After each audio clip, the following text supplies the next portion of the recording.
Decluttering can be transformative, but there are pitfalls that prevent you from enjoying the process and reaping its true benefits. And I've found that one of the main pitfalls is decluttering with obsession rather than intention. And that takes the joy out of the process. So in this video, we look at 3 approaches that may be harming your decluttering process. Avoid an all or nothing approach. If you're like me, when you begin decluttering, it's full steam ahead. You have this vision of a perfectly organized space and you can't wait to get there. Can you relate? When you've been decluttering for a while and your space is finally taking shape, that cluttered area is the bane of your existence. It stands out like a sore thumb. The negativity bias is real. So instead of fixating on all that you still have to do, enjoy what you've already accomplished and celebrate your wins. Decluttering shouldn't be about obsessively trying to do it all. That leads to discouragement,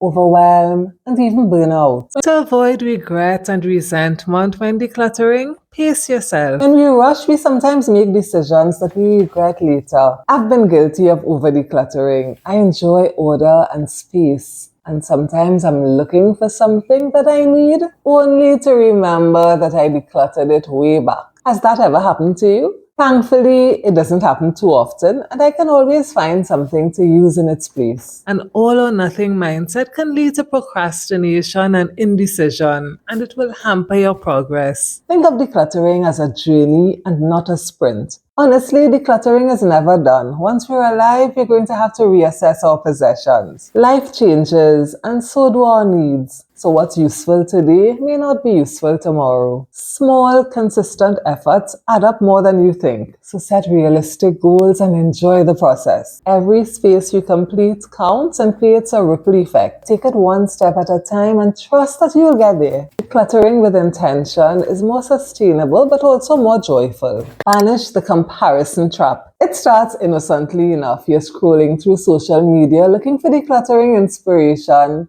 and all you're seeing are perfectly curated spaces. And suddenly your home doesn't seem good enough. Social media can be a wonderful source of inspiration, but it can also make us feel like we're falling short. Do you ever feel that way? You tell yourself, I've been decluttering for a long time and my home doesn't look like that.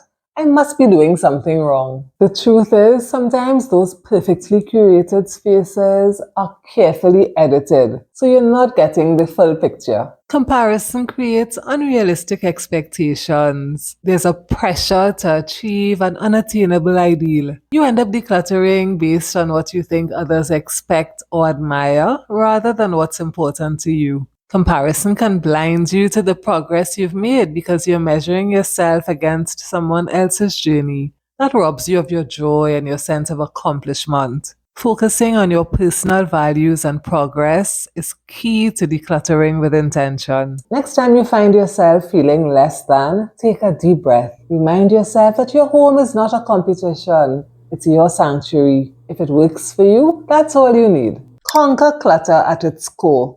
Have you ever decluttered your home only to find yourself in the same situation a few months later, surrounded by clutter yet again? You've spent time, energy, and effort getting everything in order, and now you're back at square one. Decluttering without addressing the root cause of clutter is a temporary fix. The problem isn't really solved and it comes back to bite us. Clutter builds up because of the patterns and habits we formed over time. So if you enjoy shopping on a whim and can't resist sales, the clutter is going to build up no matter how much you declutter. It's like trying to stop a leak while the water is still running. You have to turn off the water first. Maybe your challenge is a lack of proper storage and that's keeping your home disorganized. So you're going to need to get some storage first. If it's impulse shopping, set a rule that you have to wait 1 or 2 weeks before purchasing. If it's just-in-case items, decide that you must use them within 6 months or get rid of them. When you've decluttered your space, organize it in a way that makes it easy to keep clutter at bay. Clutter often has emotional roots like guilt, fear of scarcity, or attachment to the past. And without addressing those feelings, we continue to carry the emotional weight, and our decluttering tends to remain superficial. Use decluttering as an opportunity for self-reflection and growth. If you find yourself stuck in a cycle of clutter accumulation,